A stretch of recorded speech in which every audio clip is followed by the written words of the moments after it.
Hey everybody, welcome to Fit Tip Tuesday. In my top down center out pants fitting method series, I talked about taking measurements and specifically taking the crotch measurement um, and looking at your crotch shape and how I thought it really wasn't as useful to do those measurements after I learned the top down center out method. Now, going forward, I want to be really transparent in where I get my ideas from. From the very beginning of my pants fitting career, I didn't look at or pay attention to anything anybody else in pants fitting, what they were doing. I just kept myself in my little bubble and I worked on my own process. And I think what that caused was I ran through so many different ways or ideas of thinking about pants fitting, and a lot of them were dead end roads. So I would switch it up and, move forward as I learned different aspects of pants fitting.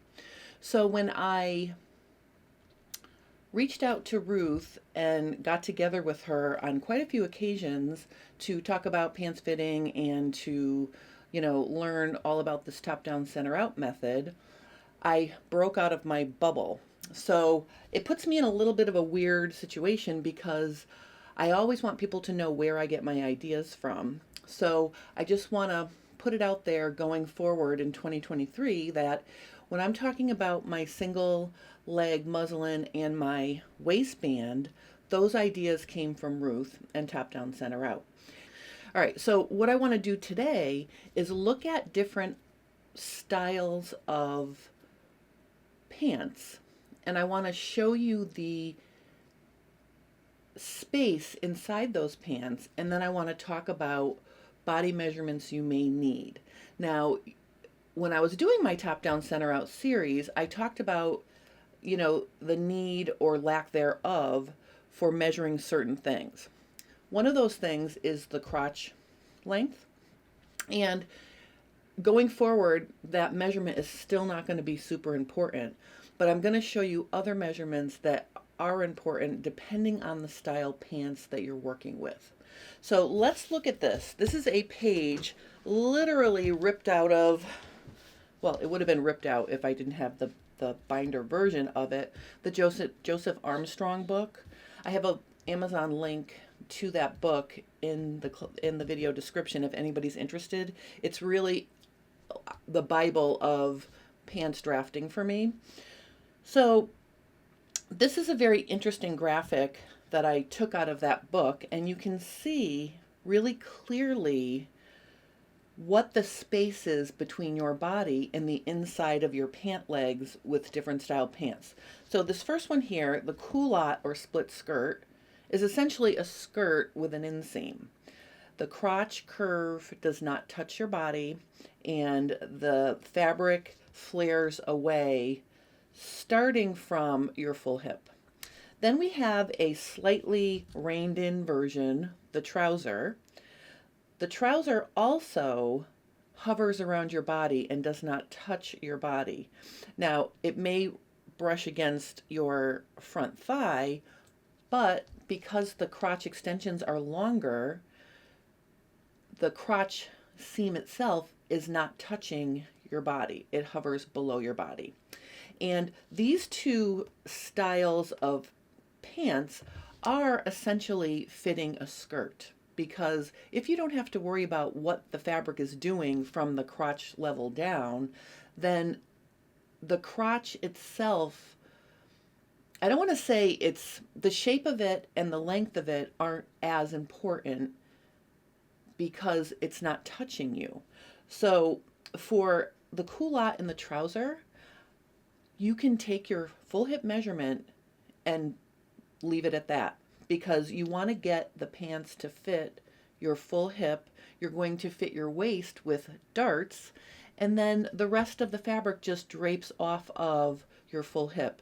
Now, top down, center out, the first 5 steps that you can find in Threads Magazine 218 illustrate perfectly how to do that sort of fitting.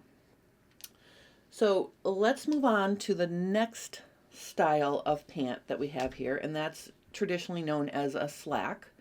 Slacks touch your body. They cup your butt and they touch as you go down. And the other thing that's different about slacks is your knee has less free movement inside your pants because the tube of fabric around your leg is much more slender than the trouser and the culotte. So for fitting slacks, you're going to need to take a few more measurements just to make sure that the pants are not too tight going down your leg. So if we look at this graphic, we can see that there's far less space between the back of your leg and the fabric. And you can also see that the knee area is close, the back calf gets really close. So there are areas that you're going to want to check. Now, everybody knows their body the best, right? Like I know where my bumps and where my curves are. So I know where to be mindful of how I'm going to fit myself if I'm working with something that's a closer fitting. So I have here my little legs. So what I want to explain to you here is, let me just move this out of the way for a second. So if you're working with a close fitting slack pattern, or we can even say cigarette pants or skinny pants, something that the fabric is going to be touching you from your waist possibly down to your ankle, you're going to want to measure a few other areas. Again, I don't think you need to measure the crotch length, because if you add fabric to the top of the waist so you can let it up and down, then really the ultimate crotch length is going to be determined by how the muslin fits you. So you don't need to worry about crotch length. But what I would say to you is, if you're working with a skinny leg pattern, you're going to want to check your upper thigh, which is here. And I would say measure about 2 inches below the crotch level, or the crotch tip here, because you have a 1/2 inch seam allowance. So you want to just capture very close to the widest measurement on the upper thigh of the pattern. And you're going to want to compare that to your upper thigh just to make sure you have enough ease. So if the pattern measures less than you, you're going to need to add there. And if it's more than you, you know that you can blend between sizes to make that happen. I'm not going to talk about picking sizes in this video, but I just want to point out to you that that's an important area. Another important area is your knee. So you want to measure the knee on the pattern and compare it to your body, because if you're making skinny pants and the fabric is going to catch at your knee, it's going to get hung up there and fabric is going to get trapped between your knee and the bottom of your butt. So you want to check the knee. And then if you're making really tapered pants or cigarette pants, I would also check the ankle measurement, because you want to make sure that the ankle and actually maybe even the calf have enough fabric to skim over those body parts.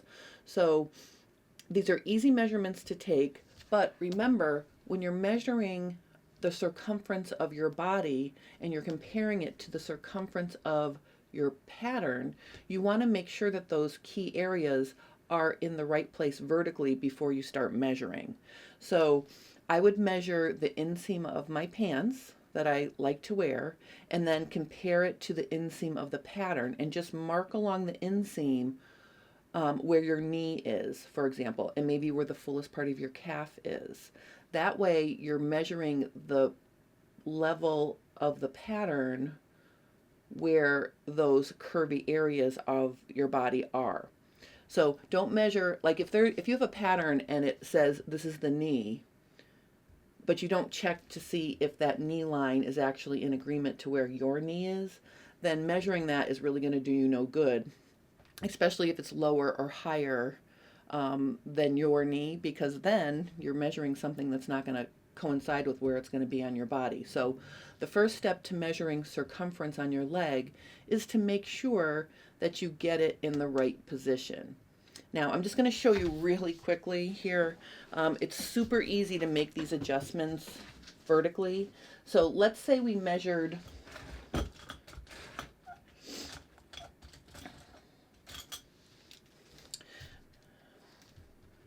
okay, so let's say we measured from the crotch to the knee on my body along an inseam of pants I'm wearing. You want to add 1/2 inch to that because there's a 1/2 inch seam allowance here, right? And then you're just going to measure that distance down. So let's pretend the distance between your crotch level and knee was 12 inches, and then you measure the pattern and it's 14 inches. That means you're going to need to move the knee line up 2 inches. Okay, so that's a really easy thing to do. I would just put a ruler on your pattern, and you're just gonna cut there. Then I'm just gonna make a 2-inch guideline, and I'm just using it, I'm using quarters as inches here. And then you just slide it up and put it back together. Now you want to use the vertical grain line on your pattern to line that back up. Don't use the side seam and inseam to match it up. Match it up that way, and then just tape it into position. Now you've got this little jog on the inseam right here. So the way you fix that is you find the middle of the jog. So for example, let me just put some tape right here. Okay, so the middle of my jog is right here. So the trick to truing up an inseam is to add to the leg below the adjustment and take away a little bit from above the adjustment. So I'm literally just going to do this. I'm going to put this little green wedge here to smooth that out, and then I'm going to trim a little bit off here. Okay, so that's how you true that up. Now you may need to true your side seam up too, depending on the shape of the leg that you're working on. But remember, if you're working with a culotte or a trouser, let me bring this back, these pattern pieces are going to be relatively straight, and there's going to be less truing up if you have to shorten those, like if you wanted to. But when you're working with a slack or a jean, which I'm going to get to in a minute, those pattern pieces have really curved inseams because they're going from the widest hip and crotch level and they're coming in like this. So to true that up, you just add a little below the adjustment and trim off a little bit above the adjustment if you're shortening your leg. Now, what if you measure your inseam and compare it to the pattern and yours is longer? Let's look at that on the back. So let's say in the back, you need to add 2 inches. So what I'm going to do here is I'm going to slash my pattern, and notice I'm slashing it somewhere above the knee line, somewhere near the knee line, but above it, to raise the knee into position or to lower the knee into position. So if I need to add, I'm literally just going to take a strip of paper. I'm going to tape it to the lower portion of the leg, like this. Then I'm going to measure up the amount I need to add. And the first thing I'm going to do is I'm just going to darken the top of the pattern here in green. And let's say we have to add 1 inch. So I'm just going to draw that in. I'm also going to continue my vertical grain line so I can use that as a guide to match it back up. And then I'm going to slide it into position. Now, it's very likely that if you pick up the pattern at the knee, it's going to bring the calf level into position as well, because the calf is right below the knee. I'm guessing you probably won't have to correct the vertical position of your calf, because bringing it up or lowering it at the knee will take care of that in most cases. So you can see here, remember when we shortened, we added below the adjustment and trimmed above the adjustment. Well, if you spread the pattern, it's reverse. So again, I'm going to find the middle of where the difference is. I'm going to trim a little bit from below, and I'm just going to add a little bit above. So it's just a little bit opposite of shortening versus lengthening. And just remember, if you shorten the front leg 2 inches, you have to shorten the back leg 2 inches as well. You want to make sure you keep your side and inseams to get the same length so they sew together. So that's how I would vertically adjust your pattern before you take your circumference measurements. So just to finish this up, I just want to look at the last style of pants, which is jeans, and you'll notice that jeans almost touch everywhere. So as you're going from a culotte to a jean, the crotch extensions are getting shorter because the fabric is getting closer and more contoured to your body. Now, the more contoured the shape of the pant, the more you're going to have to really look at the shape of the crotch curve. And I'm going to get into that in another upcoming video. But today I just wanted to, first of all, be very transparent about where I'm getting my fitting techniques, because I'm a true believer of, if something's working, I'm not going to change it and then call it my way, because that's just silly.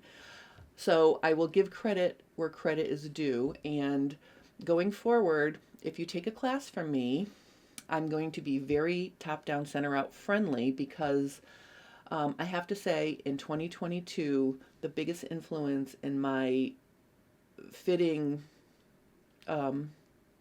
process was top down, center out. It really opened my eyes to how I could just very easily fit trousers and loose fitting pants in literally about 20 minutes.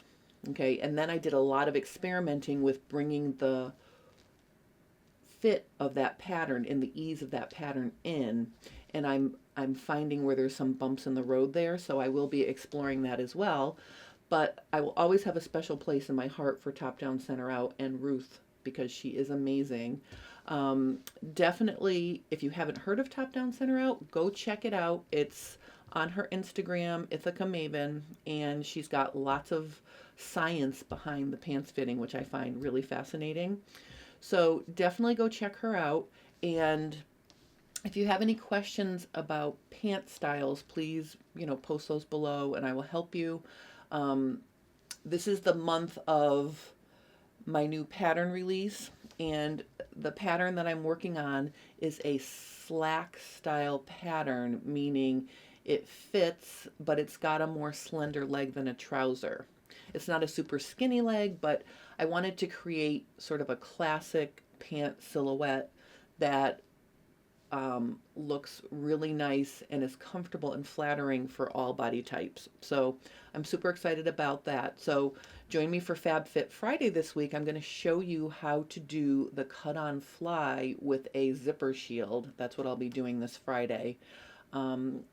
Also, this Friday and Saturday, I am teaching a really fun class called Yoga Pants, Leggings, Tights, Maker's Choice. Now, this is a sort of a spin-off or a expansion of my yoga pants class. You can see here, I'm going to show you how to make your own designer tights. And I don't know about you, but sometimes, especially when it's cold out, I like to put my little black dress on. And, I love black. If you follow along with me, 9 times out of 10, I have a black top on. But what I realized was I love a huge splash of color away from my face. So you can see here, these tights that I made are a mesh fabric with flocking on it. And those flowers are magenta. And they really offer a really cool pop of color on my legs that go perfectly with my little black dress. So, for nights out where I want to be a little bit jazzy, those tights really come in handy. So I'm going to show you how to make tights. And if anybody loves this fabric, you can get it at spandexhouse.com. I'll put a link to that below. And I'll also put a link to this class below. There are a few spaces left. It's Friday and Saturday from 3 p.m. to 5 p.m. Eastern Standard Time with Stitches events. So I'll put that below as well. I hope you are enjoying Fit Tip Tuesdays. I look forward to making really nice pants with you guys this year. And if you're watching me and you're wondering where my man jeans are, they are coming. As soon as I get my new pants pattern off my shelf, I will be delving into my man jeans and I'll be working with that as well. So I'm like super excited. Um, I'll see you Friday for Cut On Fly with a zipper shield.